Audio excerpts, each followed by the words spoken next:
آپ کو پتہ ہے کہ بیٹی کو کبھی معاف نہیں کرنا پڑتا، معاف تو بہو کو کرنا پڑتا ہے۔ ہمارے معاشرے میں ایک معیار ہے بیٹی کا کہ اگر وہ بیاہ کر گئی ہے سسرال میں اور سسرال سے کوئی شکایت آئی ہے تو گھر والے کہتے ہیں کہ بھی بچی ہے، سیکھ جائے گی۔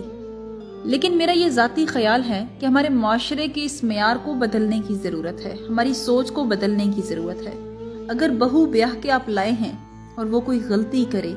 یا پھر اس کا خاوند اس کی شکایت کرے تو کبھی آپ یہ کہہ کر تو دیکھیں کہ ابھی بچی ہے، سیکھ جائے گی۔ جب آپ ساری زندگی اپنی بیٹی کے وکیل بن کے گزارتے ہیں، وہ جب بھی کوئی غلطی کرے تو اس کے وکیل بن جاتے ہیں، تو پھر ساری زندگی